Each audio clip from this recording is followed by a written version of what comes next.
moi c'est Kabibi Show de la conteuse africaine francophone.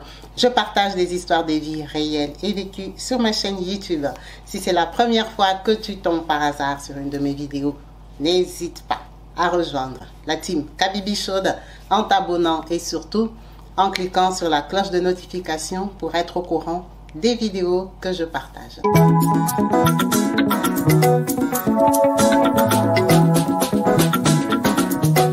Partout dans le monde, sans exception, abonnez-vous sur la chaîne YouTube Kabibi Show TV. L'information en temps réel, temps réel. Bonjour et bienvenue sur ma chaîne YouTube Kabibi Show TV. Yes!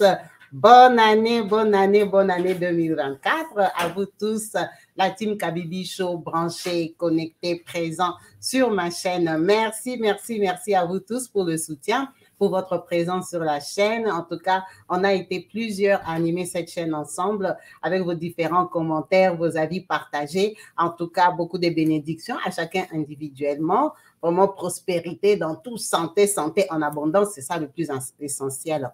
Merci à vous tous qui vous n'avez pas hésité à m'envoyer les vœux. Vraiment, on sent qu'on a pu former quand même une petite communauté. Entre nous, on peut échanger dans le respect. Merci beaucoup à vous tous. Aujourd'hui, comme vous savez, aussi on partage des histoires de vie, des expériences. On parle de nous. On va parler d'une histoire d'une maman. Hein? On va parler d'une histoire d'une maman qui nous a ouvert son cœur. Maman Prunelle nous a parlé avec son cœur. Maman a été longue. Je voulais aussi préciser, notre maman a fait une erreur. Je ne sais pas si elle m'avait laissé des voices avec un téléphone qu'elle a transféré sur un autre téléphone pour m'envoyer ces voices-là.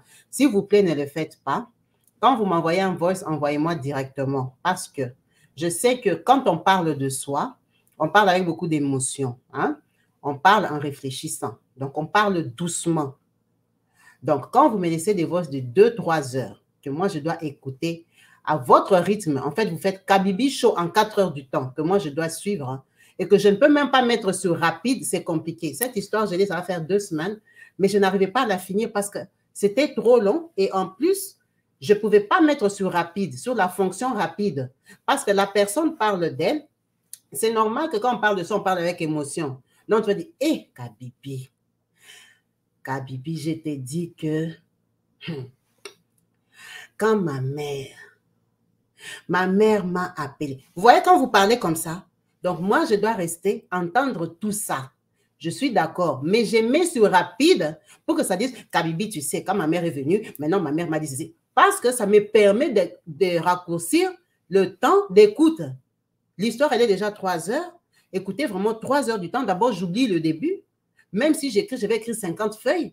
Après les 50 feuilles, je dois quand même mémoriser une partie de l'histoire. Ça sera impossible. Vraiment, les personnes qui vont me laisser des très longues histoires, et je sais, je n'ai pas dit de parler vite, mais qui me mettent en plus, qui ne me donnent pas l'option d'écouter en rapide, je ne vais pas les écouter. Je suis désolée parce que ça prend trop de temps. Ça prend le temps d'écoute, d'écrire et de faire. Donc, pour une histoire, je peux passer toute la journée. Ça ne sera pas possible. Il faut tenir compte que vous parlez de vous, vous parlez normalement, mais laissez-moi le voice directement avec votre portable. Il ne faut pas faire un transfert. Quand vous faites un transfert de voice, je ne peux pas les mettre en rapide et moi, je ne vais pas les écouter du coup. Je ne vais pas les écouter. Cette histoire, je l'ai écoutée, mais c'est la dernière. Je l'ai écoutée pendant 2 semaines. Je ne peux pas. Après 2 semaines, j'ai déjà oublié le début. Donc maintenant, aujourd'hui, j'ai encore réécouté les débuts pour me rappeler parce que je me souviens que de la fin que j'ai écouté après 4 jours, 5 jours, c'est juste impossible. C'est trop de travail. Et c'est pas poli que quand tu laisses ton histoire, eh bien, on la raconte pas. Donc, vraiment, faites cet effort-là. C'est ce qui s'est passé avec cette maman. Je ne lui ai même pas dit ça parce que j'ai compris que c'était juste horrible. Mais c'était une histoire de vie. Elle a parlé tellement avec son cœur, mais d'une façon que moi, je dois écouter ses points, virgule, ces pleurs, ce n'est pas possible. Ça ne sera pas possible. Merci beaucoup à vous tous. Merci, on doit se comprendre, c'est un travail, mais en tout cas, il faut aussi m'envoyer les histoires d'une façon correcte. Merci beaucoup, maman Prunelle. On va parler de ton histoire, on va parler de toi. Donc, notre maman qui nous a contactés est une maman camerounaise. Merci à toutes les mamans camerounaises qui sont sur la chaîne, qui sont actives, qui sont présentes, qui n'hésitent pas à commenter, à encourager. Les mamans camerounaises sont vraiment là. En tout cas, merci beaucoup pour la communauté camerounaise très présente sur ma chaîne. Vraiment, l'Afrique, on est ensemble, on est fort. Maman Prinel nous dit ceci. Son histoire ne vient pas d'elle, hein? Mais son histoire, on va la commencer par son grand-père. Comme je vous ai dit, cette histoire, elle a fait 4 heures. Donc, je vais la faire en 1 heure parce qu'elle était expliquée avec beaucoup d'émotion. Maman Prinel, son grand-père, c'était un monsieur qui était machiniste. Hein? Moi, je les appelle comme ça, les gens qui conduisent les trains, qui conduisent les wagons, qui conduisent les wagons, c'est ça. Son grand-père faisait ce travail-là au Cameroun. Ce grand-père-là a eu des enfants, d'accord? Il a eu une fille, Pauline, et il a eu une deuxième fille, Mariela. Le frère du grand-père, je comprends, le frère du grand-père a eu, pardon, la sœur du grand-père a eu une seule fille. Donc, le grand-père a appelé sa deuxième fille Mariela. La sœur du grand-père a appelé aussi sa fille Mariela. On se comprend. Donc, 2 frères et sœurs ont mis au monde leurs enfants, ils les ont appelés Mariela. Parce que Mariela, c'était le nom de la tante. Bon. Mariela, là, la fille de la sœur, c'est elle, quand elle a grandi, à qui on a donné le pouvoir de la famille. Vous savez qu'en Afrique, il y a des familles qui ont des pouvoirs, comme chez nous, on appelle le Kodia, chez nous au Congo-Kinshasa. Donc, la force de la famille. Donc, c'est la fille de la sœur du grand-père. La Mariela, là, peut-être c'est sa maman qui avait le Kodia. Quand elle a accouché Mariela, elle lui a donné aussi le Kodia. Ça veut dire qu'il y a 2 Mariela cousines.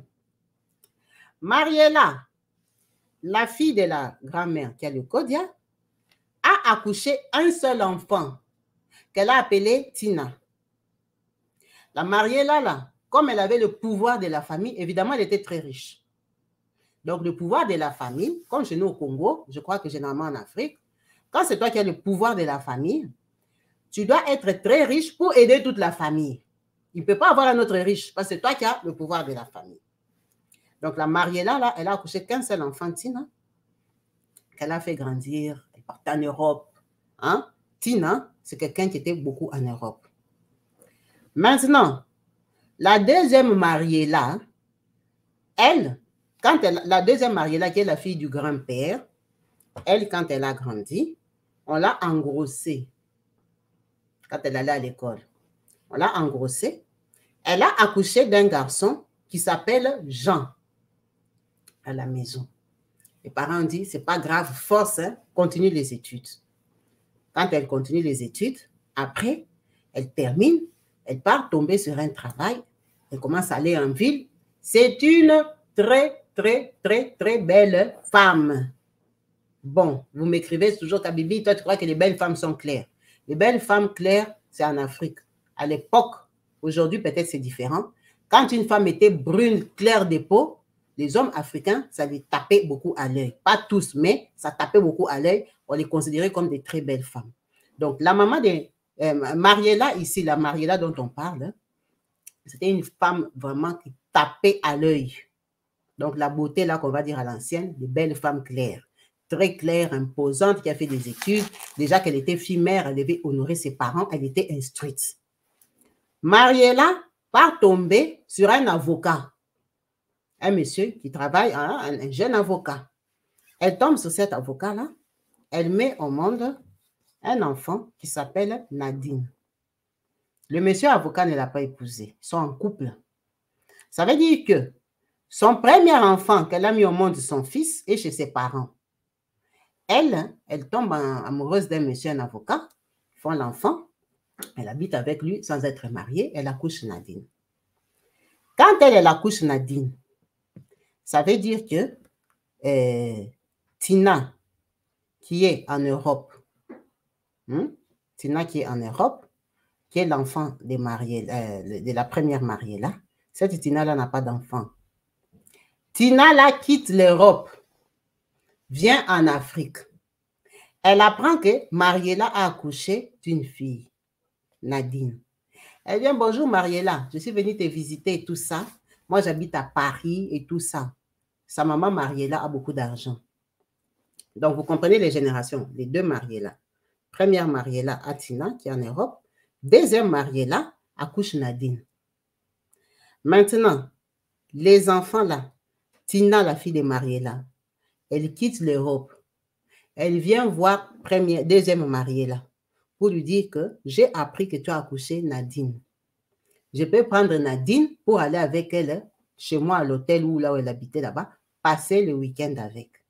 Là, Nadine a que 2 mois ou 3 mois comme ça.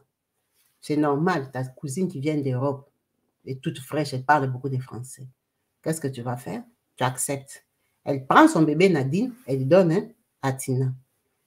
Tina, quand elle part avec le bébé, elle passe le week-end.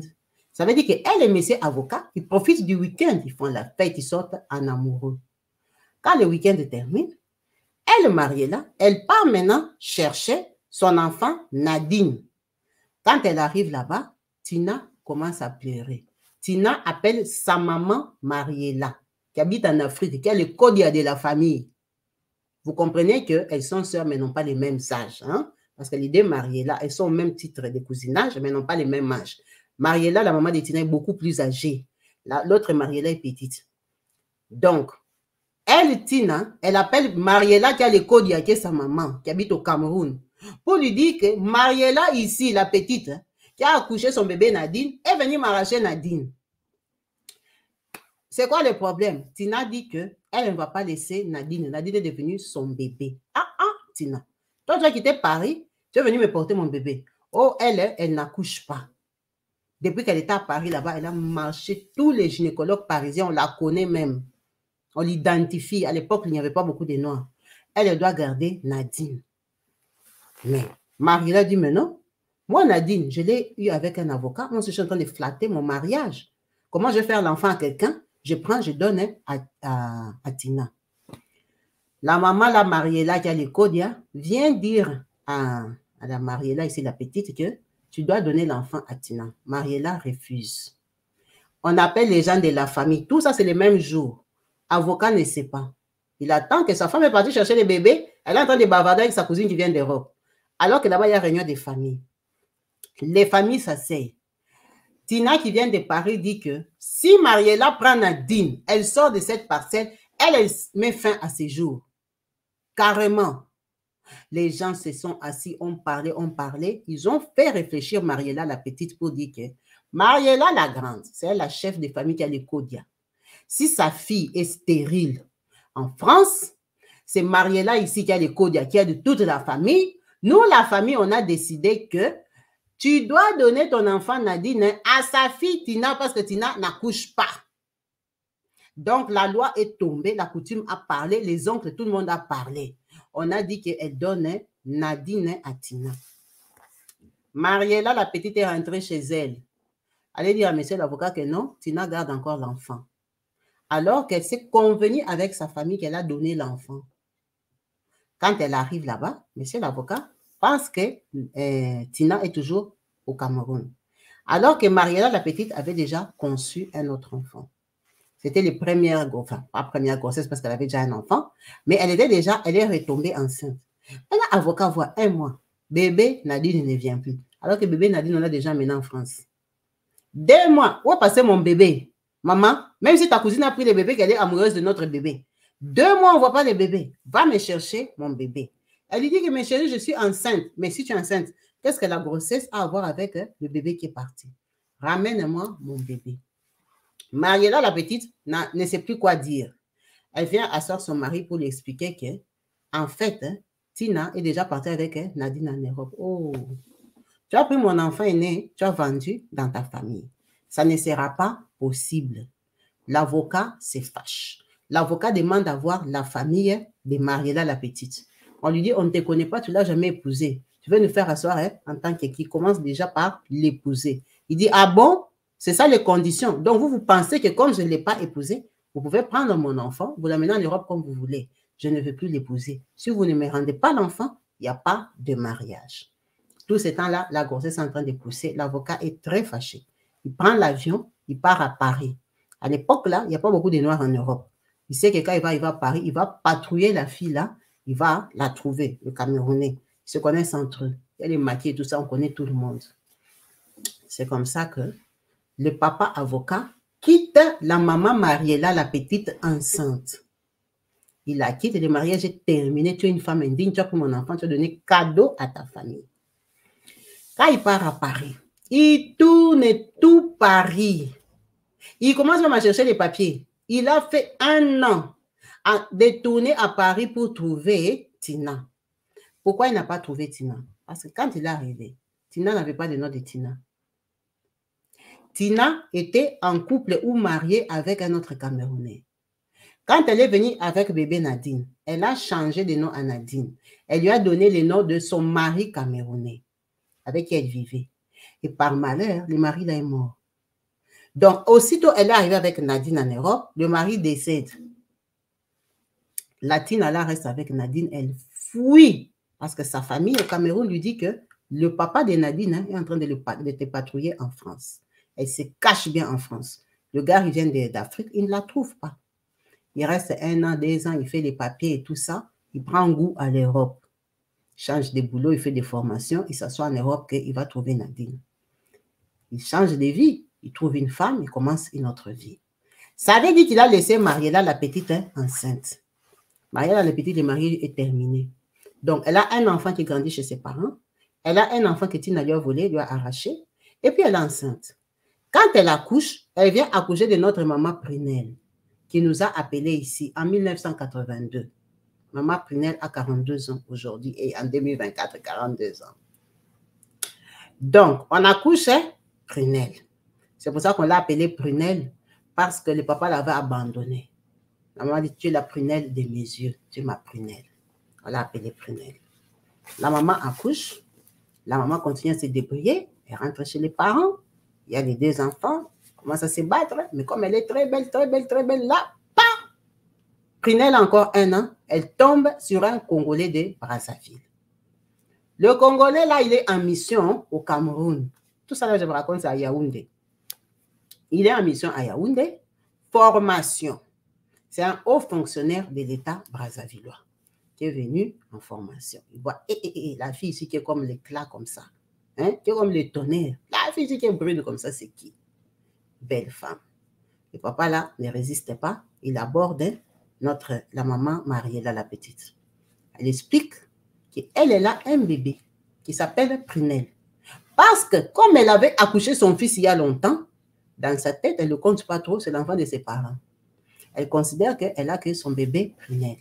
C'est comme ça qu'elle se présente. Parce qu'elle dit quand même un homme que tu as déjà 3 enfants, toi une petite fille comme ça fait beaucoup. Elle fait que je suis fille mère d'un enfant, le mari m'a fouillé partir en Europe. C'est ça l'histoire qu'elle donne. Pour faire bonne forme. Vous savez comment on fonctionne, nous les femmes. On ne dit pas tout, on dit un peu. Avec les années, ça sort.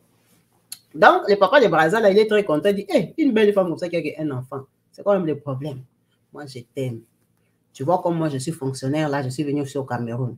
Je suis venu pour 6 mois. Là, il me reste 4 mois. Je t'ai rencontré, toi, Mamie Ouattara, tu es trop belle. Moi, ma vie, c'est quoi? Dans ma vie, le monsieur, il s'appelle Papa Déo. J'ai une fille. Ma fille s'appelle Gisèle. La Gisèle, là, je l'ai eue avec une Congolaise de Kinshasa, une Zaïroise. Donc, lui, il sortait avec une Zaïroise. Il lui a fait un enfant.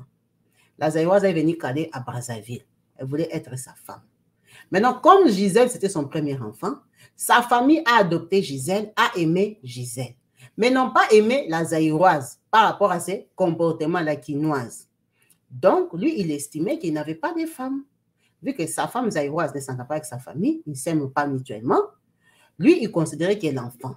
L'enfant était tout le temps dans les mains de ses sœurs et tout ça, parce que c'est son enfant. Mais la maman de l'enfant n'était pas acceptée.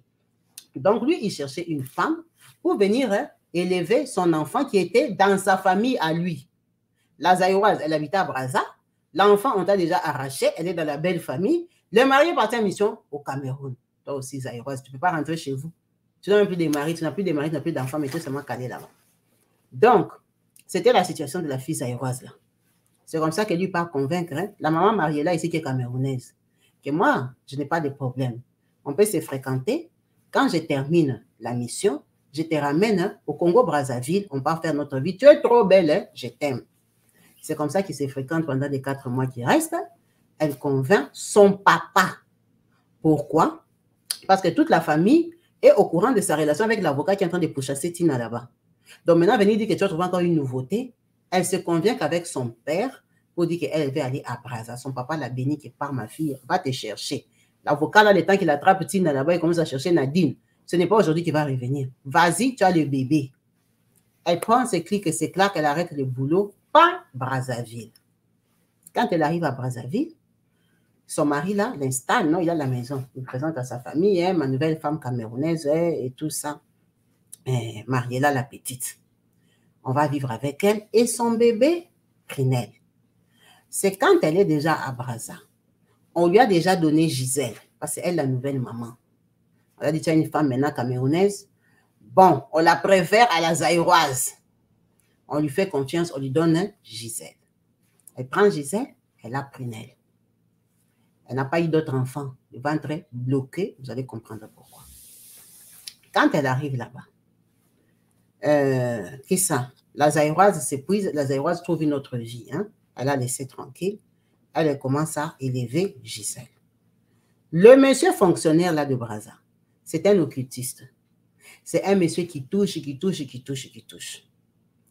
Elle, la maman là, ils ont des codes, il y a des familles, ils ont des chefs de famille. Elle n'est pas croyante, mais elle est croyante comme tout le monde dit que je suis catholique. Les pauvres catholiques. Tout le monde dit seulement que je suis catholique, même quand il n'est pas pratiquant. Quand tu n'es pas chrétien, tu dis seulement je suis catholique. Ça passe. Ça veut dire que tu peux aller à l'église si tu veux ou pas. Donc, la maman l'a dit aussi qu'elle est chrétienne, mais elle n'est pas pratiquante. Donc, le monsieur là, lui, fait ses fétiches tranquille. Il n'a pas de soucis.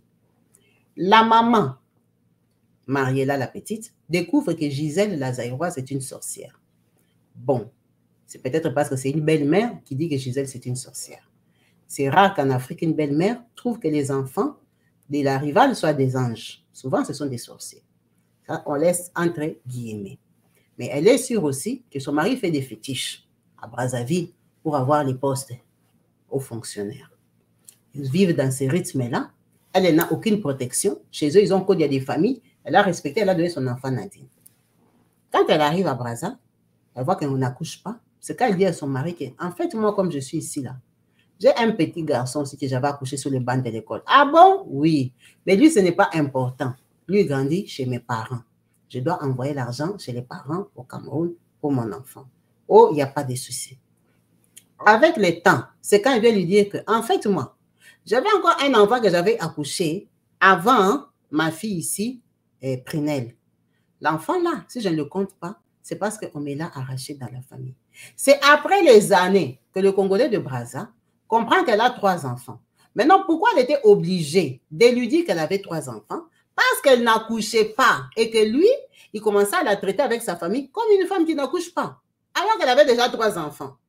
Donc, pour se défendre aussi, montrer que, si je n'accouche pas, c'est peut-être votre frère. Comme moi, je suis assise là, j'ai 3 enfants. Si les enfants ne sortent pas ici, c'est le problème de Brazzaville. C'est pour ça qu'elle a présenté ses enfants. Donc, Prinel qui nous a appelés ici, elle a grandi avec Gisèle. Gisèle, la zaïroise, hein, de maman, brazzavilloise de père. Prinel qui m'a appelé, c'est une Camerounaise qui parle lingala de Brazzaville. Elle parle vraiment lingala, elle a grandi là-bas. Elles ont grandi avec sa maman. Sa maman n'a pas travaillé vraiment à Brazzaville parce que le papa, là, il montait de poste en poste, en poste, en poste. Elle-même reconnaît que sa maman et son papa, là, Brazzavillois, ils allaient chez les féticheurs, c'était leur vie. À un moment, la maman a commencé à tomber malade. Vous savez, quand vous faites l'association des fétiches, hein, ce n'est pas comme l'association des prières. Parce que la personne qui t'amène chez son féticheur, c'est lui qui connaît son féticheur. Quand ils vont changer les rythmes des danses, ils ne vont pas te prévenir. C'est pas qu'il va sortir la victime. Donc la maman, là, elle allait faire des fétiches à Brazzaville avec le monsieur, là. Et le monsieur, là, elle a commencé à tomber malade. Elle a commencé à comprendre qu'elle était sacrifice. Tout ça, elle, Prinel nous dit, un jour, sa maman, tellement qu'elle était malade. Elle, maintenant, elle avait comme les 12 ans, 13 ans. sa maman l'appelle un jour sur la terrasse, parce qu'ils ont très bien grandi, école privée et tout et tout. Sa maman lui dit, tu vois comme on est à Brazza ici, je sais que je vais partir, je vais mourir. Sache que quand je pars, je vais te protéger. Je sais que tu es dans un pays étranger où tu n'as personne. Mon mari ici va te garder. Ton papa, tu ne le connais pas depuis qu'il est parti à Paris. Ma famille même a perdu ses traces. Depuis qu'il était parti chercher ma cousine Tina. C'est comme ça que sa maman lui raconte l'histoire de Tina et sa sœur Nadine. Elle apprend ça quand sa maman est malade, sa maman veut mourir. Elle est très étonnée. Elle a très, très mal au cœur. Elles sont assises sur la terrasse devant leur maison. Elles entendent quelqu'un qui frappe à la porte. Elle ouvre, c'est un monsieur. Quand il entre, il voit la maman. Ah, bonjour maman et tout ça. Elle remonte sur l'escalier, elle va sur l'estrade avec sa maman pour écouter les messieurs. Oh maman, j'étais dans les quartiers ici, j'ai marché, je suis épuisée. Est-ce que vous pouvez me donner de l'eau à boire? Ah, la maman dit, oui. Maintenant, elle dit à sa fille, parce qu'elle est malade, elle est assise sur la natte, sur la terrasse. Elle dit à Prunelle ici qui m'a appelé, va lui donner de l'eau. Maintenant, Prunelle demande au monsieur, vous voulez de l'eau glacée, l'eau du frigo ou l'eau du robinet? Le monsieur lui dit de l'eau glacée. Prunelle entre dans la maison, elle part chercher de l'eau glacée. Mais sa maman avait déjà beaucoup parlé, elle avait mal au cœur. Elle me dit, Kabibi, quand je suis entrée dans la maison, je dis, ah Seigneur, tu ne peux pas sauver ma maman, maman va mourir, je vais rester ici seule à Brazzaville. Sauve ma maman, moi je vais te servir. Ça, c'est sa prière qu'elle part chercher de l'eau. Quand elle sort avec de l'eau, le monsieur est déjà parti. Elle trouve sa maman seule. Elle dit, hé, maman, le monsieur est parti. Sa maman lui dit, pose l'eau là, va appeler le taxi. Ah, maman, comment ça? Va appeler le taxi. Ne me pose pas de questions. C'est comme ça que sa maman lui dit que le monsieur là, quand il est entré, le temps qu'elle parte chercher l'eau, le monsieur lui a dit que lui, c'était un prédicateur, que Dieu l'avait touché d'entrer dans cette parcelle-là pour lui dire d'aller dans quelle église là, c'était à Talangaye, à Brazzaville, une église évangélique, pour qu'elle aille là-bas, qu'on aille prier pour elle. Le monsieur, quand il a terminé de dire ça, apparemment, elle avait traîné pour aller chercher de l'eau. Le monsieur est parti. Donc, quand elle sort avec de l'eau, elle ne sait pas qu'elle a traîné. Le monsieur est déjà parti. Il n'a pas bu l'eau. C'est comme ça que sa maman lui dit, va chercher les taxis. Elle part, elle attrape les taxis avec sa maman. Ils montent, ils partent à l'église là, évangélique. Elle dit, Kabibi, quand on est entré dans l'église évangélique là, le pasteur, dès qu'il nous a vu, il a commencé à parler. Il a détaillé sa maman, il lui a dit que tu es camerounaise, tu es comme ci, tu es comme ça, tu es attaché, tu es patati, tu es patata. Vous connaissez les pasteurs là, à Brazza. La maman n'est jamais allée dans une église comme ça, depuis qu'elle est née. On a attrapé la maman, papa, prière, tombée, syncope et tout ça. On a commencé à prier pour eux. C'est comme ça que sa maman découvre la chrétienté. Ok. Mais en Afrique, il y a des gens qui font comme ça, des porte en porte, qui viennent donner aux gens des prophéties. Tu te promènes sur la route, quelqu'un qui t'attrape, qui te donne des prophéties. Ça existe. Donc, sa maman rencontre, soi-disant, le Seigneur. À l'église, là, il y a beaucoup de prières, beaucoup de prières, beaucoup de prières. Le papa se fâche. Le papa dit, il va faire arrêter ce pasteur-là. Il a interdit à sa maman d'aller dans ces choses des pasteurs-là. Ça se passe, c'est comme ça que la maman et le papa, Congo de Brazza, ils ne s'entendent plus. Parce qu'elle voit qu'elle veut sauver sa peau, lui, il refuse. Le pasteur de Talangaye lui dit que ton mari est dans les fétiches que maintenant ils vont te sacrifier. Elle dit, moi, j'ai quitté le Cameroun, venir mourir ici avec l'enfant. Bêta, je pars. Quand la maman commence à réfléchir de partir, elle dit qu'à Bibi, comme Dieu sait faire les choses, c'est quand il y a eu la guerre de 97. 97, il y avait eu la guerre, je crois, côté Brazzaville et côté Kinshasa aussi, c'est quand il y avait Kabila le père. Il y a eu la guerre à Brazza. Donc, les gens avaient fui, ils sont venus à Kinshasa. Kinshasa, ils sont partis. C'était ça, leur formule. Et ils ont quitté Brazzaville, Kinshasa, comme ils étaient des Camerounais, ils ont fait leur démarche, ils sont partis au Cameroun avec sa maman. Mais c'était dans le compte de la guerre. C'est les papas qui nous avaient envoyés à Kinshasa. C'est comme ça que cette maman-là, Mariella la petite, a fui le mariage avec le monsieur du Congo-Brazzaville. Quand elle arrive au Cameroun, avec l'enfant qui a déjà grandi là-bas à Brazza, peut-être jusqu'à 15 ans, l'enfant doit aller à l'école. La maman fait quoi? Elle rentre dans sa famille d'où elle venait. C'est comme ça qu'elle commence à se battre. Elle trouve un travail dans la fonction publique. Un très bon travail. Elle commence à travailler au Cameroun. s'est fait des amis et tout ça. Elle, notre sœur, on la met dans une école privée, elle continue à étudier. Maintenant, quand elle est au Cameroun, elle demande des nouvelles de sa fille Nadine. C'est comme ça qu'on lui dit que Nadine et Tina sont déjà revenus au Cameroun. Elles habitent là-bas. Tina a décidé de quitter Paris. Donc, Nadine est dans une très bonne école et elle aussi, elle a mis son enfant dans une école moyenne parce qu'elle vient de Brazza. Maintenant, il faut présenter les deux enfants pour leur dire qu'en fait, vous n'êtes pas cousine, mais vous êtes sœur. Mais la présentation était lourde parce que Tina a élevé Nadine comme son enfant. Maintenant, elle ne voulait pas qu'on brise ça. Dans la vie de Nadine, lui dit qu'en fait, tu as une autre maman.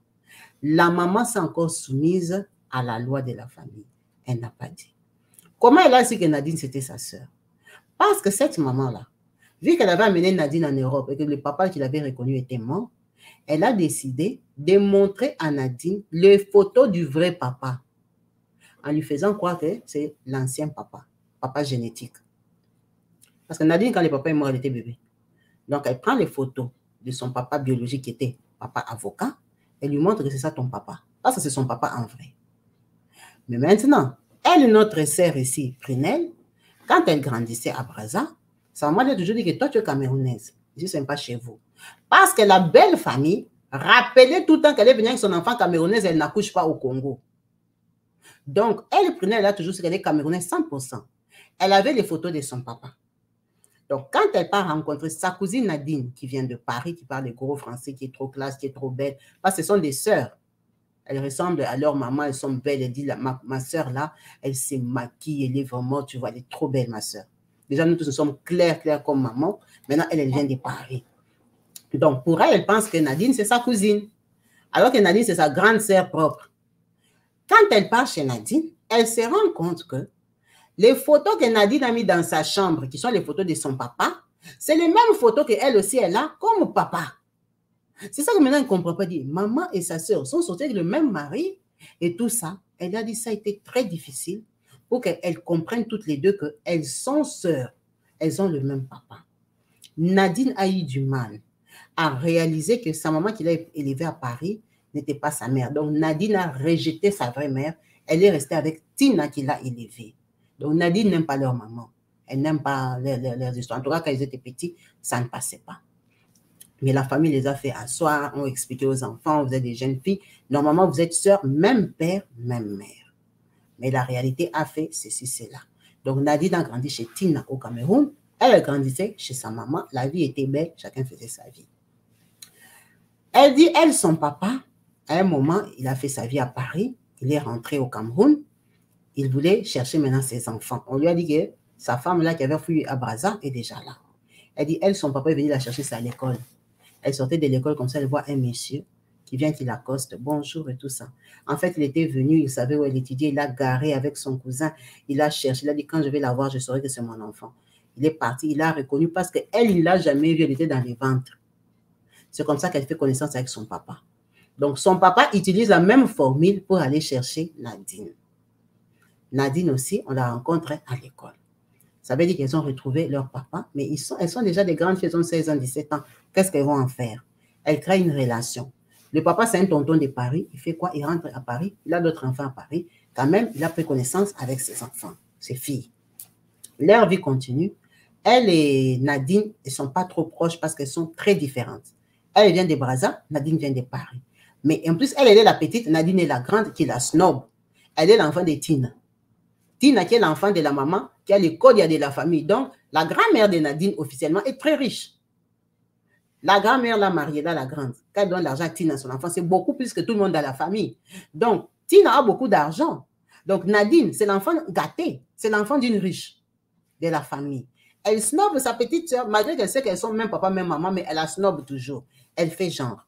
Donc, la maman ici, Mariella la petite, prend le travail de commencer à flatter Nadine. Quand même, c'est son enfant qu'elle avait accouché, elle veut une relation avec elle. Ça veut dire que tout ce que Nadine lui dit, c'est oui, oui, oui, oui. Elle termine, elle a le bac. Elle veut aller à l'université. La famille déclare et dit qu'elle, Prinel, est très intelligente. Dans leur famille, on a déjà donné à Mariella la Grande le Kodia, le pouvoir de la famille. Mariella la Grande ne va pas lui transmettre à elle, Prinel, dans la déontologie de la famille, là, ce n'est pas à elle. Donc, Brunel ne doit pas aller à l'école.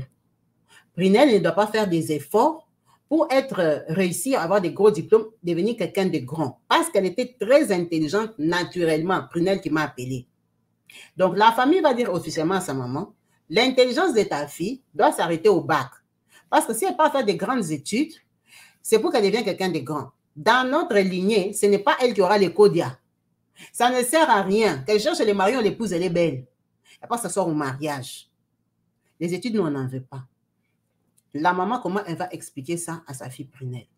Elle explique qu'elle n'ira pas à l'université. Elle dit, mais non, parce que le papa de Brazza l'avait bien éduqué dans des bonnes écoles privées, il avait l'argent, il faisait les fétiches. Comment moi, je ne vais pas étudier? Je suis toute l'intelligence que j'ai ici. Brunel et sa maman se conviennent qu'elle va étudier en cachette. Quand on la met à l'université, on la sort de Yaoundé. On va la mettre dans une autre université en cachette pour que personne ne sache. Elle arrive là-bas, 2-3 mois, il y a fuite que Brunel est à l'université. Brunel ici qui m'a appelé à attraper la folie. On a rapatrié Brunel à Yaoundé. Elle est devenue bébête. La coutume a parlé, la famille a parlé. Brunel devient bête. La maman, quand elle est rentrée à Yaoundé, bien sûr qu'elle a abandonné les prières parce que dans leur famille, on ne prie pas. Elle ne priait plus comme au Congo-Brazza, mais elle disait toujours qu'elle est chrétienne. Quand maintenant son enfant, qu'elle élève à la folie, ça lui donne les troubles. C'est comme ça qu'elle parle, elle plaire au travail. Une collègue à elle camerounaise lui présente aussi un pasteur. Le pasteur, là, part prier pour son enfant. Elle dit, Kabibi, moi j'étais bébête, même presque 1 an et demi. J'étais consciente, mais j'étais consciente que je n'étais pas intelligente. J'étais consciente que je ne pouvais rien faire. Tu vois, tu as comme une faiblesse dans ton corps, tu dois seulement dormir, rien faire. Tu es comme bête. Mais pourtant, je savais que moi, là-bas, je savais que c'est moi. Mais j'étais bête, je ne pouvais plus comprendre les cours, j'étais devenue inutile dans la société. Donc, les pasteurs ont prié. Quand ils ont terminé, elle est redevenue normale. La maman a fait la promesse qu'elle ne va plus aller à l'école. Elle est restée à la maison peut-être 1 an. Quand elle reste 1 an, elle n'apprécie pas ça. On dit que l'université, pour toi, c'est mort. C'est comme ça qu'elle-même, elle s'accroche un peu à l'église qui a prié pour elle. Prier. Elle dit, elle, maintenant, elle est devenue forte dans les rêves. Elle croit aux rêves. Hein? La sœur qui m'a appelée ici. Elle croit beaucoup aux rêves. Donc, elle dit, un jour, elle rêve qu'elle doit aller dans un pays anglophone pour aller faire des études. Elle voulait faire infirmière, parce qu'infirmière, tu ne seras pas riche. Parce que quelqu'un était intelligente à la base. Elle dit, je vais aller faire même infirmière, je deviens infirmière. Sa maman lui dit, ok, comme infirmière, tu ne seras pas haut fonctionnaire, parce que sa maman, elle est fonctionnaire, mais elle n'est pas haut fonctionnaire, directrice, mais quand même, elle a un poste. Elle dit, c'est mieux que tu ailles faire ça aux États-Unis. Aux États-Unis, là, elles ont leur cousine. On va t'envoyer là-bas, tu pars étudier. Elle dit qu'elle-même, elle a dormi. Elle a rêvé qu'elle était au Ghana. Elle part dire à sa maman, mon rêve était trop clair. Je dois aller au Ghana. Sa maman dit, tu vas quitter l'Afrique pour aller en Afrique. Tu ne peux pas aller au Ghana. Il faut que tu ailles aux États-Unis. Non, maman, moi, je vais aller au Ghana. Sa maman dit, ça va, pas au Ghana, comme ce pays anglophone. Elle arrive là-bas, au Ghana. L'école d'infirmière, c'est pour les Ghanéens. Personne ne peut quitter l'Afrique aller étudier ça là-bas. Il faut savoir ça. C'est local. On se dit que pourquoi tu viendras faire infirmière dans leur pays. Infirmière, ce n'est pas des études pour lesquelles quelqu'un doit voyager. Donc, elle est coincée au Ghana, elle ne peut pas faire infirmière. C'est comme ça qu'elle rencontre une autre Camerounaise qui lui dit qu'elle fait des études du genre import-export, hein, des études de commerce. Études de commerce, là, tu ne seras pas aussi très riche. C'est comme ça qu'elle dit qu'elle va faire ça. Dans la famille, on vous a déjà limité. On ne veut pas licencier. On veut juste des petites études de dépannage. Ça veut dire qu'elle est sous la loi, sous la condamnation. Ils respectent ça toutes les deux et leur maman. On la met là-bas au Ghana. Elle fait ses études-là. Bon, elle n'est pas pratiquante, hein, mais elle croit quand même en Dieu parce qu'on l'a délivrée à l'église. Elle dit quand elle fait ça, elle fait 2 ans au Ghana. Les études qu'elle faisait, c'était que 2 ans. Après, il fallait un stage. Maintenant, le stage-là, il fallait aller le faire soit en Australie, soit au Japon. C'était ça l'école. C'était une école anglaise au Ghana. Ils avaient un contrat avec l'Australie et le Japon. Un stage de 6 mois. Après, quand vous revenez, vous avez vos diplômes. Donc, elle part, elle dort, elle rêve encore. Elle voulait aller en Australie, mais elle rêve qu'elle est partie au Japon. Ah, C'est comme ça qu'elle choisit le Japon. Elle dit que c'était vraiment à cause d'un rêve. Quand elle arrive au Japon, tout se passe très bien. Elle fait son stage de 6 mois dans une grosse boîte. Elle me dit, Kabibi, le Japon, c'est comme les États-Unis. Le Japon, c'est beau, c'est construit, c'est tout ce que tu veux. Elle fait son temps au Japon. Elle est dans une grosse boîte. Un jour, il y a un Camerounais qui vient à la boîte là. Il vient, il se rencontre. Et quand vous êtes à l'étranger, en tout cas, tout le monde est sympa. Eh, tout ça, tu es camerounaise, d'où ça. Moi, je suis de Yaoundé. Le garçon là lui dit que lui, il est anglophone. Il est anglophone, c'est un Camerounais anglophone, il habite au Japon, ça va faire 5 ans, patati patata et tout. Les garçons commencent à la draguer. Elle dit, Kabibi, le garçon a été frais. Elle dit, c'est la première fois de ma vie, j'avais déjà eu des copains, mais celui-là m'a fait trembler. Il s'appelle Jérôme. Quand elle rencontre Jérôme au Japon, Jérôme commence à lui faire des avances, il lui dit, tu sais, comme tu es à la fin de tes études comme ça, que tu auras ton diplôme, en fait, tu peux me renvoyer tes résultats parce que la société pour laquelle tu travailles au Japon peut t'embaucher. Donc, on va quand même te donner ton diplôme. OK. Mais maintenant, pour rester au Japon, il faut un parrain, un parrainage, quelqu'un qui va dire que lui va être ton responsable. Elle dit, d'accord, mais maintenant, où est-ce que je vais trouver les parrains? Il dit, mais moi, je peux te parrainer. Il dit, papa, toi, tu es Camerounais. Il dit, oui, mais moi, je suis parmi les premiers qui ont demandé l'asile.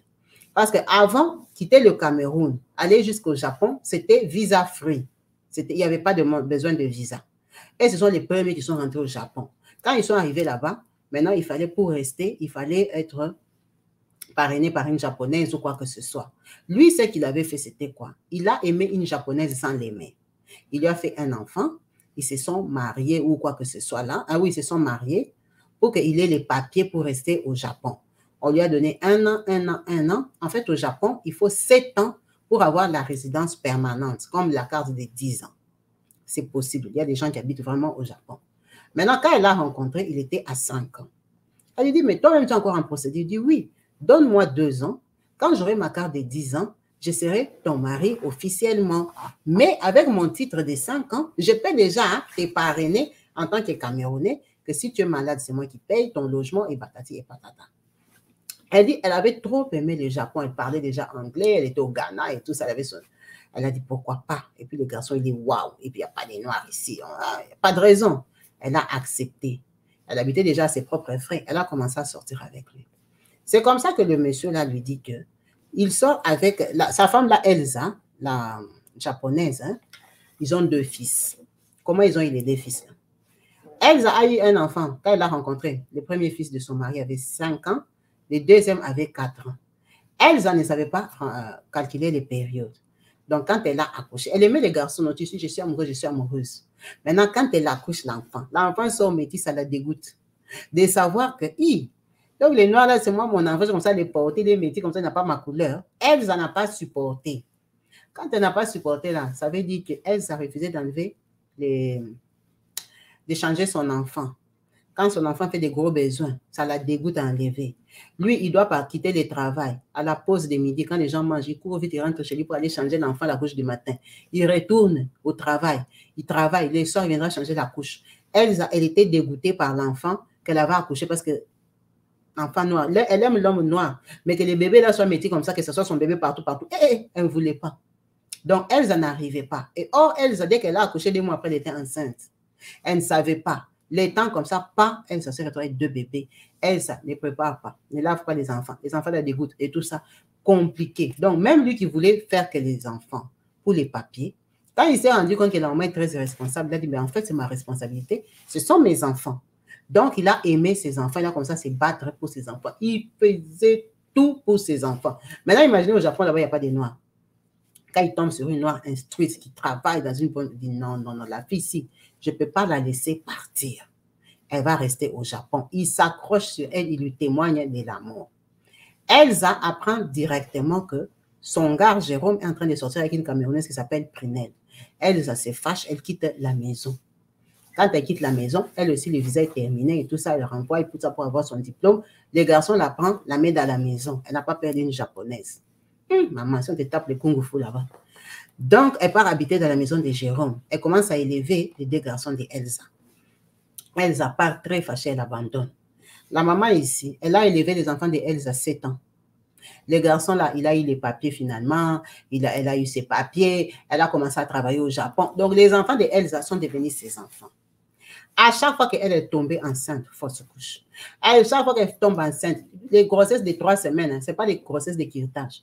3 semaines, piou, ça sort. 4 semaines, piou, ça sort. Et elle n'accouchait pas. Sa maman est restée là-bas au Cameroun, évoluait dans sa profession au travail. Son autre sœur, là, Nadine, elle est aussi restée aussi vivre au Cameroun et tout ça, toujours contact de téléphone. Le garçon, là, Jérôme, comme il ne tenait pas l'enfant, il est parti l'épouser. Pour l'épouser, c'est comme ça qu'on l'a doté chez son papa à Paris. On a envoyé l'argent, on a doté la fille ici. Elle s'est mariée avec lui coutumièrement pour qu'il tienne l'enfant. L'enfant n'est jamais venu. Elle a fait 7 ans comme ça. Maintenant, elle dit, à partir de la 6e année, elle a commencé à souffrir du cœur. Le cœur est monté, le cœur est descendu. Ah, le cœur a fait quoi?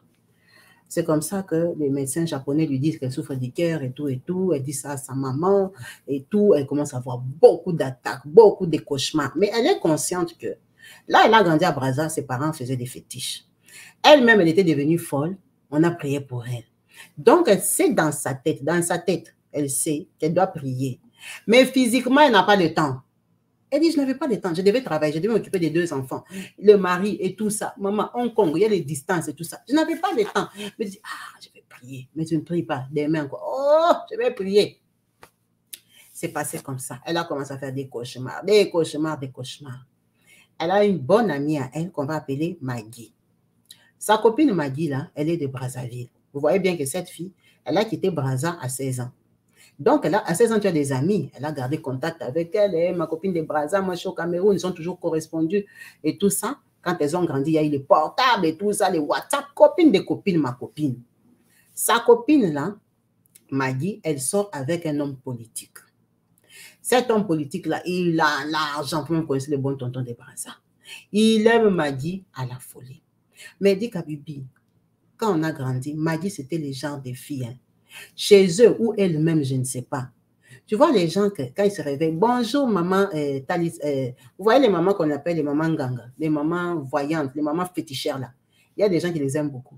Quand toi tu te réveilles le matin, tu fais la prière. Il y a des gens dès qu'ils se réveillent, ils prennent son téléphone. Allô maman, bonjour, aujourd'hui qu'est-ce que tu as vu? Vous voyez les gens là qui regardent les vies pour les gens. C'est ça leur travail. Elle dit, elle aime ça.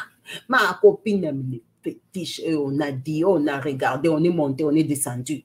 Même quand moi j'étais malade, j'étais folle là-bas. Elle continue à dire, regarder pour moi, Brazza, et regarder. C'est son habitude, c'est son caractère. Donc, sa copine lui dit, Maggie lui dit que je viendrai au Japon avec son gars, le politicien. Je ne sais pas si vous voulez acheter les voitures ou quoi, eux aussi. Ils partent au Japon. Quand ils arrivent là-bas, ils sont 3.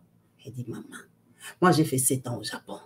Le Japon, là, c'est comme les États-Unis. Maison, c'est maison. Appartement, c'est appartement. Luxury. Quand on dit le luxe, c'est le luxe que tu veux voir. J'ai habité dans un super appartement, maman. Je dis, ma copine vient de Brazza. Je vais la corriger. Elle va voir où j'habite. Sa copine vient comme ça, elle est trop fière. Ils entrent dans les appartements, les ascenseurs qui parlent, tout ça, tout ça. Super, super. Ils arrivent en haut. Le monsieur politicien, il est congolais. Mais par contre, ils sont avec un Sénégalais. Bon, elle se dit, c'est un homme politique aussi, et tout, et tout. Elle a vu Maggie, ma copine, Maggie, c'est vos ça, non? Maggie, vous buvez quoi? L'apéro? Vous voulez quoi? Elle a servi à boire. Je pars à la cuisine. Ma copine, tu m'as amené quoi? Je t'ai amené sakasaka, ngaïngaï, la chikwang, les maniocs d'Afrique et tout, et tout. Ils sont dans la cuisine là-bas, ils sont en train de cuisiner. Elle a cuisiné. Quand elle termine comme ça, elle veut maintenant commencer à dresser la table. Elle entend seulement, les policiers l'appellent Maggie. Oh, dis à ta copine, on ne mange pas ici, on va manger au restaurant. Oh, mais comment on va... Oh, maman, ne te dérange pas, je sais que tu as cuisiné et tout ça, mais en tout cas, on ne peut pas manger si on va manger au restaurant. Ça l'a vexée. J'ai fait 1 heure dans la cuisine. Pourquoi le papa n'avait pas dit? Bon, elle apprête les enfants et part au restaurant. Elle les amène dans un bon restaurant parce que Maggie l'a déjà connu. Toi-même, tu connais ma copine. Amène-nous. Elle veut vous amener. Elle les a amenés au restaurant 5 étoiles. Elle dit à son gars, Jérôme, tu vois, le mari de Maggie, on est à tel restaurant, rejoins-nous. Ils arrivent au restaurant, ils mangent avec les 2 enfants là, les garçons là, les Chinois là, les Japonais, les enfants de son gars. Ils mangent et tout ça, ils passent un bon moment, ils sont en train de frimer, ils m'ont on va boire, je ne sais pas quoi. Le mari est venu seulement, il a dit bonjour. Le mari n'est pas resté parce qu'il venait du travail, il s'est seulement présenté, il est parti. Quand elle termine, Maggie rentre au Congo. Maggie l'appelle, elle dit, Margot, tu vois comme on était chez toi là, tu sais pourquoi on n'a pas mangé? Elle dit non. Mon mari m'a dit, hein, tu vois les messieurs avec qui on était, je ne voulais pas seulement te dire. Mon mari, les messieurs sénégalais là, c'est son féticheur. Elle dit, ah? Elle dit oui, moi mon mari se promène avec les féticheurs. Mais elle comprend parce que sa copine elle-même, elle aime beaucoup les fétiches. Sa copine lui dit que le féticheur là a dit, hein, que comme tu es là, dans ta maison, on t'a déjà enterré. Tu es combattu. Il y avait les cercueils, il y avait l'esprit des morts, il y avait l'esprit des comme si, patati patata. C'est pour ça que mon mari avait refusé de manger. Maintenant, moi, quand il m'a dit ça, je n'ai pas voulu te dire. Je me suis dit, quand je vais rentrer à ma base, je vais aller chez mes mamans là pour aller regarder. Ma chérie, avant même que j'aille demander, quand j'entre seulement comme ça, ma maman, elle me dit, je sens un air lourd sur toi. Je dis, maman, c'est quoi? Je viens du Japon. Elle me dit, tu as une copine ou une soeur, quelqu'un que tu es allé voir là-bas. Dieu me parle, où leur Dieu à eux là. Il parle sur la fille là. Que la fille là, elle est combattue. Elle a une rivale qui est allée au Tibet. Vous voyez les Tibet là. La rivale là est allée au Tibet pour récupérer sa place. Ta copine ou ta soeur a déjà pris le mariage de quelqu'un. D'ailleurs, je vois que ta copine souffre du cœur. Or, quand Maggie était venue au Japon, elle ne lui avait jamais dit qu'elle souffrait du cœur. Parce que, bof, elle ne voulait pas lui dire. Elle ne lui avait pas dit. Elle dit, c'est un truc que Maggie ne savait pas. Mais Maggie m'appelle d'Afrique pour me dire que la maman a dit que moi, je souffre du cœur. J'ai une rivale qui est allée au Tibet. C'est comme ça que je commence à parler avec la maman. La maman lui donne tellement de détails de sa maison que ça l'a laissé bouche bée. Le monsieur du Sénégal a parlé, la maman là a parlé. C'est comme ça qu'elle prend la décision que le mariage ici doit terminer parce que je suis en danger. La fille avait récupéré sa place. Elle a grandi. 7 ans après. Ça veut dire que son aîné, qu'elle avait pris à 5 ans, a déjà 12 ans. La fille, elle a grandi, elle a compris que j'ai tourné dehors, je n'ai pas de quoi ça. De mari, mes enfants sont en train d'être élevés par une Camerounaise et tout et tout. La fille voulait récupérer Jérôme. Et c'est pour ça qu'on lui a dit qu'elle n'accouchait pas parce que la fille là, elle a combattu. Donc, les Japonais aussi font les fétiches. Ah, elle dit, ça lui a fait peur. Elle a décidé de quitter Jérôme. C'est comme ça qu'elle a fui Jérôme. Elle a fui Jérôme comment? Elle a économisé son argent qu'elle avait dans les comptes. Elle l'a envoyé à sa maman au Cameroun, dans son compte. Parce qu'elle habitait à Hong Kong. Elle n'avait pas de compte au Cameroun. Donc, elle envoie à sa maman. Quand elle fait ses clics et ses claques, un matin, elle dit à Jérôme que maman est malade au Cameroun, je dois aller. Jérôme dit qu'elle part au Cameroun, c'est pour une semaine voir ta mère, parce qu'elle lui a menti que maman va mourir. Quand elle arrive, alors qu'elle a déjà fait ses clics et ses claques, elle avait pris tous ses habits, elle a frété ça à Paris, parce que son plan, c'était aller au Cameroun, du Cameroun, aller vivre à Paris. Elle a frété ses habits à Paris chez son papa, elle a pris les billets, elle est partie au Cameroun. Quand elle arrive au Cameroun, là où il y a son argent, elle arrive. Si elle avait envoyé 10 000, elle a trouvé 2 500. La maman a déjà bouffé 7 500. Maman, où est passé mon argent? Oh, j'avais donné à ta sœur Nadine. Vous voyez Nadine qui a grandi en Europe, là. L'enfant des riches, Mariella, des Détina. Nadine, hein, comme la maman, le complexe de Nadine, elle cherche à récupérer l'amour de Nadine. Donc, tout ce que Nadine lui dit, c'est oui, oui, oui, oui. Surtout qu'elle, elle vivait au Japon. Donc, la maman n'a pas d'autres enfants. Nadine viendra, prête-moi 1000, prête-moi 500, prête-moi. Comme elle m'a dit, Kabibi, si tu vois Nadine là, elle est classe, elle est très belle, elle s'habille trop bien, mais elle est bête. Bête de bourrique. Ma soeur, c'est soit belle et tais-toi. Ma soeur peut être une belle décoration de la maison, belle décoration de la voiture. Elle est bourrique, mais je peux la comprendre. Parce que moi-même, on m'avait fait folle. Donc, ma soeur, peut-être qu'elle est bête, mais elle n'est pas bête naturellement. Donc, maman peut prendre vraiment mon argent, donner à ma soeur. J'arrive au Cameroun, donc l'argent est un tiers de ce que j'ai envoyé. Maintenant, moi, je vais faire comment je vais aller à Paris. Ça l'a dépassé. Tu vas faire quoi? Nadine monte, Nadine descend, te tourne le gros français. Sa maman, c'est elle, l'enfant qui a, sa grand-mère a les codes. Tu vas faire quoi, Nadine? Bon, elle se retrouve sur les faits accomplis. Elle doit trouver une solution rapide. Elle décide d'aller en Turquie. Elle part en Turquie. Elle arrive en Turquie, elle dit, imagine, moi j'ai vécu à Hong Kong. Il n'y avait rien. Rien n'était ouvert pour des étrangers. Mais on s'en sortait. Maintenant, la Turquie, où il y a tout là. Elle est arrivée en Turquie. Elle m'a dit quoi, en 2012 ou 2013 là. Elle est arrivée en Turquie. Elle décide d'ouvrir une société. Elle s'enregistre, tout ça, elle prend un appartement en Turquie, papa, administration. Elle décide de faire des conteneurs de spaghettis pour envoyer au Congo-Brazzaville. Parce qu'elle a des cultures. Elle parle de lingala, la fille qui m'a appelée, mais c'est une Camerounaise.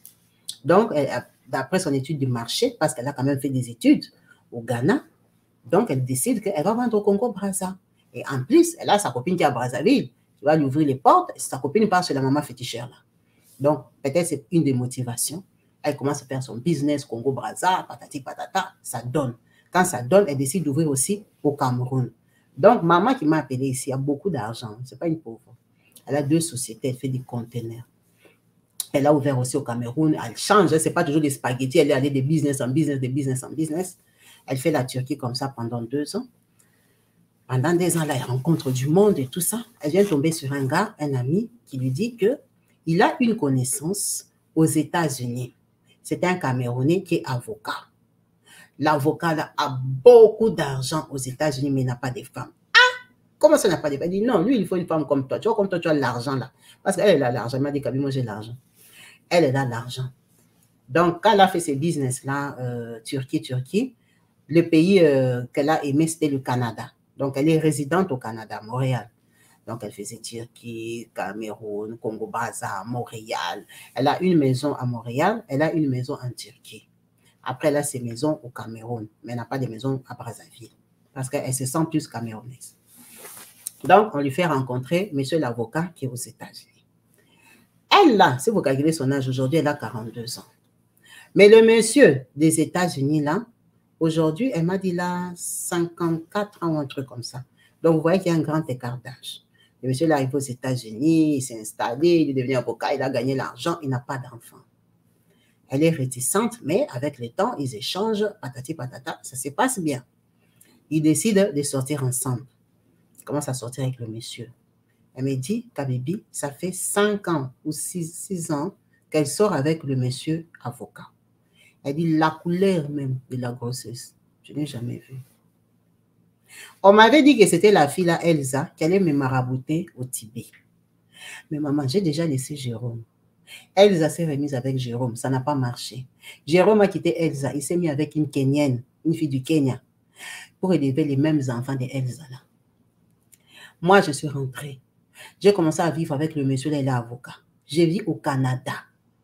Donc, je ne vais pas aller à l'hôpital au Canada payer. Je vais aux États-Unis chez mon gars. Il est avocat, il a l'argent. Je ne peux pas te dire quelle clinique où moi je ne suis pas allée. L'enfant n'entre pas. Le monsieur là, est-ce que tu peux t'imaginer que les biens qu'il a au Cameroun, il avait une villa. Quand il part à la villa là, la villa où sa maison, c'est sa maman qui vit là-bas. La maman du monsieur ne l'aime pas. Ne l'aime pas elle. Donc le monsieur, la maman dit qu'elle a des mauvais esprits. La maman ne la supporte pas. Elle souhaite une autre femme pour son fils. Donc la maman est opposée à elle, elle ne lui souhaite que du mal. Que tu ne vas pas tenir l'enfant avec mon fils. Or, son fils est déjà même vieux. Elle dit, moi, je ne suis pas une pauvre que c'est son fils qui me fabrique. Et tous, ils savent que j'ai mon argent. Au Cameroun, j'ai des chauffeurs, j'ai ma maison, j'ai déjà construit tout ça. Moi, je ne vis pas de son fils. Mais c'est une maman qui ne m'aime pas, qui ne me supporte pas, malgré que j'ai l'argent. Elle ne m'aime pas. Elle me dit toujours, tu ne vas pas tenir l'enfant avec mon enfant, libère mon enfant. Je vais le libérer, que je l'ai attaché où? Je ne l'ai pas attaché. Elle dit finalement, elle est venue tomber enceinte. Quand elle est enceinte, elle se rend compte qu'elle est enceinte en Turquie. Elle était partie pour les affaires. Elle part à l'hôpital, on regarde tout, grossesse confirmée. Et après combien d'années? Elle glorifie Dieu, elle est contente et tout. En sachant qu'elle n'est pas une grosse pratiquante, mais elle est pratiquante dans son cœur. Hein, vous voyez qu'elle bouge un peu partout, elle n'a pas d'église stable et tout ça, mais elle est croyante. Donc, elle est enceinte, elle dit ça à son gars est content, il dit il faut arrêter les voyages, il faut t'installer, construisons notre maison au Cameroun, comme ça on libère maman parce que elle a sa maison, mais lui, sa maison qu'il a construite, sa villa, sa maman habite dedans. Donc quand il est au Cameroun, elle est obligée d'aller habiter avec lui dans la villa que lui il a construite, avec la belle-mère qui ne l'aime pas. Donc elle est d'accord, elle dit elle va garder la grossesse. Elle rentre, elle dit bon, elle avait beaucoup de conteneurs, elle attend au Cameroun. Elle dit je me pose un peu au Cameroun, même 3-4 mois, le temps de liquider mes trucs et tout. Elle dit la grossesse. Un jour, elle se sent très mal. Elle part chez le médecin camerounais qui a l'argent, la grosse clinique gynécologique là. Elle arrive là-bas, le médecin entre les machines, blanchiment et tout ça. Oh, le médecin lui dit que c'est un fibrome. Elle dit pardon, Elle dit, mais madame, c'est un fibrome, ça c'est un gros kyste même qu'on doit vous opérer, enlever. Elle dit, mais non, monsieur, moi j'ai fait mes examens, j'étais en Turquie, elle montre tous les trucs. Elle a pris tous les résultats du Cameroun. Elle a envoyé au docteur turc. Ils n'ont jamais répondu jusqu'à aujourd'hui. Tellement ils sont étonnés, ils avaient vu un bébé. Elle dit, Kabibi, ma grossesse s'est transformée en fibrome. Quand j'étais en Turquie, dis-moi, une grossesse qui est entre 2 mois et 3 mois, on voit l'enfant ou on ne le voit pas. On voit déjà la forme, on voit déjà tout ça. J'ai les radios de tout ça en Turquie, l'enfant était l'enfant. Je suis arrivée au Cameroun, l'enfant est devenu fibrome. Non, ça m'a dépassé. Elle avait un business qu'elle devait faire avec un garçon là, c'est ses fils de ministre ou quoi, qu'elle connaissait. Elle dit, je suis allée au rendez-vous là, j'étais tellement dépassée. Le garçon là, c'était un anglophone aussi. On a parlé business. Après, il me dit, ah, t'es pas vraiment dans ta peau. Je lui dis, papa, je n'ai pas le moral. Si je te dis ce qu'on m'a dit aujourd'hui. Elle dit, tu vois, sous émotion, sous choc. Je lui ai rencontré parce que j'étais enceinte. C'est comme ça que le garçon là, lui dit que lui, il connaît une maman. C'est une fétichère aussi. La maman la parle. La maman l'appelle lui dire si sa grossesse a été volée ou transformée. C'est comme ça qu'elle accepte. Elle part chez la maman qu'on lui a recommandée par l'enfant du ministre. Quand elle arrive là-bas, la maman lui dit effectivement, ta grossesse a été volée, transformée. La maman lui dit que ce sont des choses de sorcellerie de sa famille. En fait, elle ne doit pas accoucher dans sa famille, patati patata et tout. Mais elle peut l'aider. Finalement, la grossesse n'a pas tenu, on lui a enlevé les fibromes. Donc, elle est restée en bon terme avec la maman là. Tout ça là, ça perturbait un peu son couple parce que le monsieur aux États-Unis n'a pas d'enfant. Elle, finalement, elle n'en a pas et tout ça. Donc, la maman là lui parle beaucoup. Maintenant, qu'est-ce qui s'est passé? Jérôme, les années sont passées parce qu'elle a fait 6 ans avec l'avocat. Donc, il y a 1 an, Jérôme a relocate et est parti habiter au Canada, à Montréal. Jérôme la cherche. Elle est au Cameroun. Jérôme pense qu'elle habite au Cameroun. Il dit, oh non, je suis là dans un business et tout ça. Je vais te faire venir à Montréal. Je vais continuer avec toi et tout ça. Tu sais que je me rends compte que la fille là, japonaise, là, elle faisait les fétiches. Donc, les Japonais vont au Tibet pour faire les fétiches et tout ça. Maintenant, lui, il est délivré. Hein. Il a compris qu'on lui faisait les fétiches. Il ne veut plus de la fille là. Il a même fui le Japon et tout ça. Il est parti au Canada parce que vous comprenez bien que les enfants là ont grandi. Il a fui le Japon. Il veut faire sa vie avec elle. C'est comme ça qu'elle dit, mais moi, en fait, je suis résidente au Canada, j'ai une maison au Canada et tout ça, elle explique sa vie, comment elle est businesswoman, elle réussit brillamment et tout. Donc, Jérôme veut se remettre avec elle. Jérôme a 47 ans, elle, aujourd'hui, elle aura 42 ans en 2024. Maintenant, elle et Jérôme, ils se connaissent, elle avait aimé Jérôme naturellement. Mais l'avocat, il s'aime aussi, mais l'avocat est beaucoup plus âgé, plus logique, plus strict, plus avec une famille qui ne l'aime pas, pendant que celui qui est vieux, il est riche. Elle dit, mon mari, là, avocat Kabibi, si c'est pour l'argent, tu ne peux même pas réfléchir, parce que je te dis que Jérôme, il vient d'arriver à Montréal. Mais l'avocat, il habite aux États-Unis, patron beau gosse.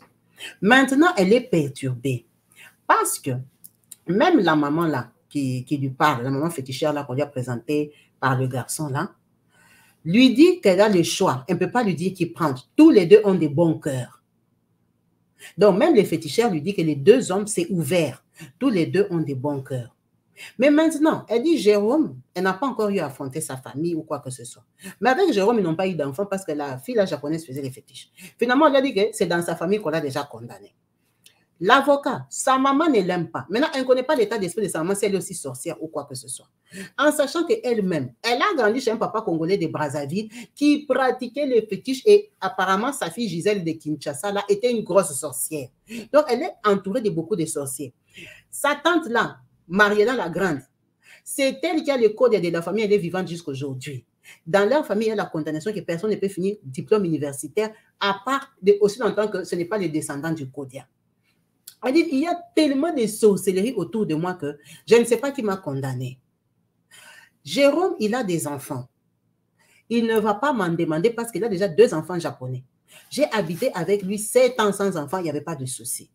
Mais l'Américain, hein, on va l'appeler comme ça, avocat américain, il n'en a pas. Il a 54 ans ou quoi. Il veut des enfants. Sa famille est opposée à moi. Mais côté entente, finance, épanouissement dans la vie, Jérôme commence la vie au Canada. Donc, Jérôme peut plus dépendre de moi. Jérôme est encore dans les besoins. Moi, j'ai des maisons, j'ai les biens, j'ai l'argent.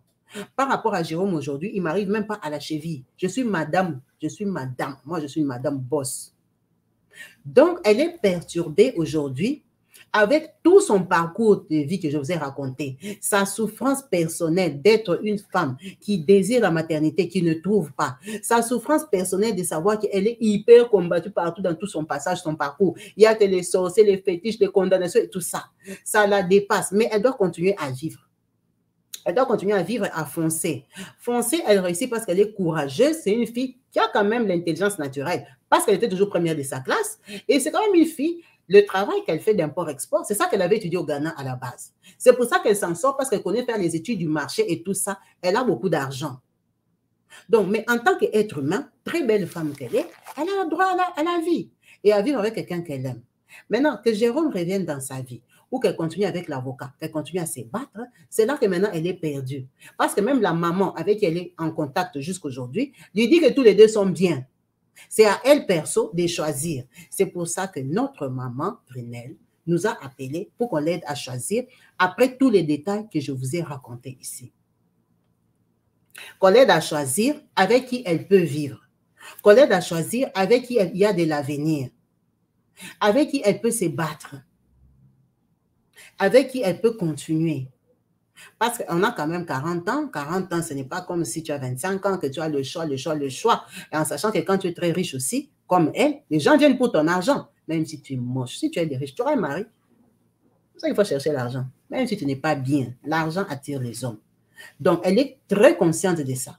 Tous les jours, elle va au Cameroun, elle va au Congo-Brazzaville parce qu'elle n'a jamais arrêté son business avec Brazzaville. Donc, elle peut trouver même un Brazzaville, elle peut trouver un Camerounais, mais qui viendra par amour ou qui viendra parce que tu es madame Intel. C'est ça le problème. C'est le problème de notre maman Brunel. En tout cas, maman Brunel, merci beaucoup pour ton histoire.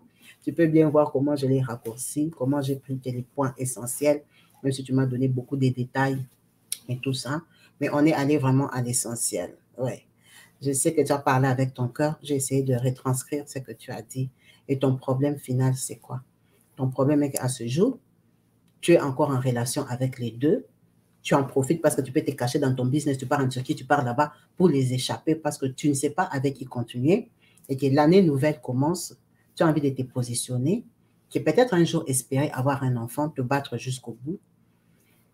Donc, c'est ça le message que tu as donné. Mais moi, en tant que maman Kabibi, je peux te demander déjà de faire un choix, tu vois. J'ai écouté ton récit. À un moment, j'ai dit, que je raconte pas. J'étais perdue dans ton récit. Parce que dans ton récit, tu es quelqu'un de très combattu.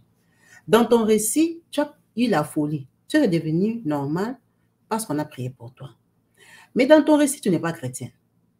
Parce qu'une chrétienne ne va pas chez des mamans qui ont dit, des mamans qui ont regardé, c'est là que ça m'a un peu perdu, ton histoire. Donc, je me suis demandé, elle est croyante ou elle ne l'est pas? Parce qu'à un coup, tu vas regarder les choses, à un coup, tu as la foi.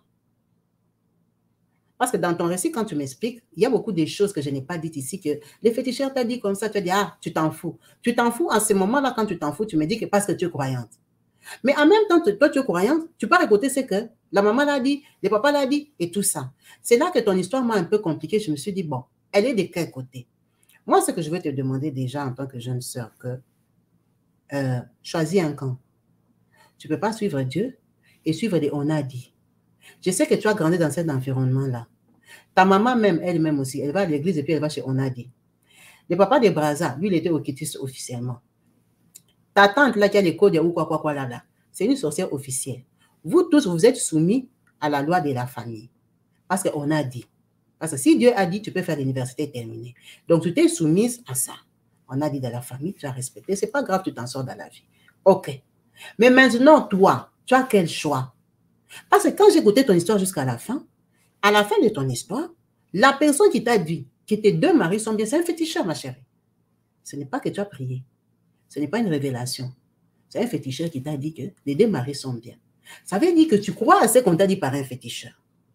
Alors, si tu crois à ce qu'on a dit par un féticheur, soit tu fais des fétiches correctement, tu deviens une sorcière, tu te prends plus la tête, tu affrontes les sorciers de ta famille, soit tu es chrétienne, que tu les combats maintenant en tant que chrétienne, que tu as pris une position, que Dieu te guide. Parce que le conseil que moi, quand j'ai écouté, je dis, oh, maintenant je vais lui dire quoi? Parce que la fin de ton histoire est que c'est un féticheur qui t'a donné le choix. Maintenant, Dieu a dit quoi dans le choix là? Parce que les deux hommes là, tous les deux, tu as fait avec plus de 6 ans. Tu as fait avec plus de 6 ans. Parce que tu m'as dit que, officiellement, que quand tu es parti habiter dans la maison de l'avocat, c'est en 2017. Aujourd'hui, nous sommes en 2024. Que quand tu as vraiment confronté la maman de l'avocat, là, dans ton voice, c'est en 2017. Mais tu l'as connue depuis 2015. Donc, si on ne compte pas les années de fréquentation, là, quand tu t'es arrivé en Turquie, que vous discutez déjà de loin, vous vous fréquentez en tant que grande personne, avant de commencer à habiter dans sa maison, c'est beaucoup plus que 6 ans. Oh, Jérôme, tu as dit que tu as habité au Japon 7 ans dans sa maison. Donc, les deux, tu les connais. Maintenant, Dieu a dit quoi? Est-ce que c'est l'un ou l'autre ou c'est quelqu'un d'autre? C'est ça aussi le problème. Parce que là, tu demandes un conseil à la team. Mais maintenant, la team, ils vont te recommander notre féticheur pour qu'on aille regarder bien. Ou ils vont te recommander quoi? C'est là aussi que je n'ai pas compris ta demande. Parce que avant que tu aies un conseil, il faut que tu aies déjà un côté toi-même. Moi, je pense que tu n'as pas vraiment un côté clair. Tu es croyante, dans ton récit, par moment, tu es croyante, mais dans ton récit, tu consultes les marabouts. Enfin, je ne vais pas les appeler marabouts, hein, mais tu consultes les féticheurs. Les gens qui ont dit, ta meilleure copine déjà, elle va chez les féticheurs. Alors, en tant qu'enfant de Dieu, tu as le droit d'avoir une amie qui va que chez les féticheurs, en sachant que toi-même, spirituellement, tu n'es pas blindé. Toi-même, tu n'es pas forte physique. Pour que quelqu'un ait un ami qui va tous les jours chez les féticheurs, tu dois être peut-être quelqu'un que tu es vraiment un croyant assidu, que tu sais qu'elle ne peut pas t'influencer. Parce qu'on le veuille ou non, les gens qu'on fréquente, indirectement, ils nous influencent. C'est pour ça peut-être que tu balances. Parce que ta meilleure des meilleures, la fille de ta mère, ta copine, comme tu appelles, c'est une fille qui pratique. Donc, toi, tu peux avoir des idées que je vais prier. Regarde, tu étais au Japon. Toi-même, tu étais consciente que tu étais attaqué, mais tu ne priais pas parce que tu m'as dit toi-même que tu n'avais pas le temps. Mais tu n'as pas le temps parce que quand tu es au téléphone, tu es avec ta copine qui part chez les féticheurs. Mais si tu étais au téléphone avec une fille qui te dit, ah, tu sais que ce matin, quand j'ai prié, je me suis sentie bien. Tu dis, ma copine a prié, j'ai prié un peu. Donc, elle peut te donner une bonne influence. Déjà, tu as une amie qui n'a pas une bonne influence. Tu m'as dit, elle est la femme du politique là jusqu'aujourd'hui. Lui-même, son mari se promène avec les féticheurs, il voyage avec les féticheurs. Maintenant, c'est quel genre d'entourage que tu as? Tu n'as pas déjà un bon entourage. Tu racontes tes secrets, tes problèmes à ta meilleure copine qui est pratiquante, si elle-même n'est même pas sorcière. Hein? Parce qu'à force d'aller là-bas, on peut te donner un peu aussi, tu deviens même sorcier. Donc, déjà, tu n'as pas un bon entourage. Tu dis que la maman de l'avocat, c'est une sorcière. Je ne sais pas comment tu l'as détecté ou c'est tes gens-là qui t'ont dit que c'est une sorcière. C'est ça aussi le problème. Moi, je te demanderais d'avoir déjà un camp. Choisis un camp. Quand tu choisis avec ton cœur, de tout ton cœur. Parce que chez Dieu aussi, on ne vient pas un pas dedans, un demi-pas dehors. Que je regarde d'abord si chez Dieu ça marche, je vais sortir. Non, ça ne va pas marcher. Ça, je te préviens déjà. Si tu pars chez Dieu à demi-pas, tu n'auras aucun résultat, ma chérie. Tu vas prier 15 ans, tu vas abandonner, tu vas maudire l'église. Dieu, on ne le suit pas à moitié. Soit tu le suis, soit tu ne le suis pas. Il a dit qu'il nous a donné les libres choix. Hein? Le libre arbitre. Tu peux choisir. Choisis toi-même ce que tu veux. Mais il t'encourage de les choisir. C'est écrit dans la Bible. Tu as dit que tu es chrétien. Dieu n'a pas dit qu'il vient chez moi. Il a dit je te laisse choisir. Tu fais un choix. Après, tu décides pour ta vie. 42 ans, c'est pas peu. Mais ce n'est pas aussi que c'est beaucoup qu'il n'y a plus de vie derrière. Les gens, on a parlé d'une dame qui a accouché à 47 ans hier ici. Donc, accoucher là, tu peux accoucher. Les gens accouchent même à 50 ans, on voit ça sur YouTube. Avant, on ne savait pas. Maintenant, avec les réseaux sociaux, on voit. Les gens accouchent à 50 ans. Ça veut dire que ce n'est pas impossible. Tu n'es pas vieille, ne te crée pas d'attente que hey, moi, j'ai 42 ans cette année, je vais mourir, je suis vieille, oh, je vais accoucher comment? Je viens de la ménopause. Non. Fais déjà un choix. Après, maintenant, commence à chercher ta vie. Tu as marché les féticheurs toute ta vie. On a dit, on est monté, on est descendu, on m'a ensorcelé, au Tibet, au Cameroun, au Congo, Brazza, on t'a ensorcelé. On a fermé mon ventre. J'ai vu les serpents, j'ai oublié la partie des serpents. Oh, ta tante là, Mariella, la grande, elle a fermé ton ventre. Il y a les serpents dans ton ventre. Tout ça là, tu es au courant. Maintenant, tu enlèves les serpents en allant chez une autre maman qui te raconte des bobards. Bon, je ne peux pas appeler ça bobard, excuse-moi, parce que toi, tu y crois. À une maman qui raconte des histoires. C'est ça le problème. Parce que la dame, là, tu la fréquentes, ça va faire 2 ans que tu as perdu peut-être ta grossesse avec le monsieur. Mais pourquoi tu n'as pas eu une autre grossesse? Elle a vu qu'on a tourné ton ventre dans ta famille et tout ça. Pourquoi tu n'as pas eu une autre grossesse? C'est ça, il faut te poser les bonnes questions. Tu as l'argent, comme tu dis, tu es naturellement intelligente. Réfléchis sur toi-même. C'est toi qui connais mieux ta vie, tu connais mieux ta famille. Réfléchis sur toi-même. Tu te donnes la peine de me laisser les messages pendant 4 heures du temps. Ça veut dire que déjà, tu me fais confiance. Et puis, tu avais envie de te défouler. Je sentais que tu avais envie de parler. Parce que quand on parle à quelqu'un qu'on ne connaît pas, on se sent plus à l'aise. On se lâche plus que quand on parle à une cousine qui connaît les gens de qui tu parles. Donc, tu m'as vraiment parlé avec ton cœur. C'est pour ça que finalement, je dis, je vais raconter ton histoire, même si moi-même, je ne comprenais pas de quel côté tu étais. Je te jure, j'avais même dit que je ne vais pas raconter ton histoire. Après, je dis non, je vais la raconter. Je vais la raconter, mais pour t'aider à choisir un camp. Choisis un camp. Après, maintenant, trouve une solution pour ta vie. La solution de ta vie, c'est déjà toi qui dois décider. On peut t'aider, on peut te conseiller, mais la solution, hein, c'est toi qui vas décider. Ma vie, c'est quoi? L'argent, tu as. La beauté, tu as. Les maisons, tu as.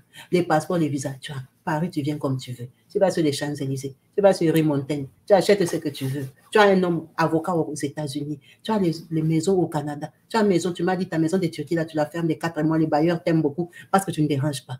Tu as déjà la vie. Maintenant, il reste quoi? Un choix. Fais un bon choix. Tu en es capable parce que tu as toutes les capacités intellectuelles et intelligentes de pouvoir décider pour toi. En attendant les commentaires de la team, tu sais qu'ici, nous sommes différents, des différentes croyances. Il y a des musulmans, il y a des chrétiens, il y a des non-pratiquants. Donc, quand tu vas lire les messages, il faut tenir compte qu'il peut y avoir aussi des sorciers qui viennent écrire ici. Il peut y avoir aussi des marabouts qui viennent écrire ici. Tous les messages ne sont pas oui et amen. C'est pour ça qu'il faut analyser qui a écrit quoi. Parce que nous, on ne se voit pas. On voit que les messages. On ne connaît pas les tendances des gens.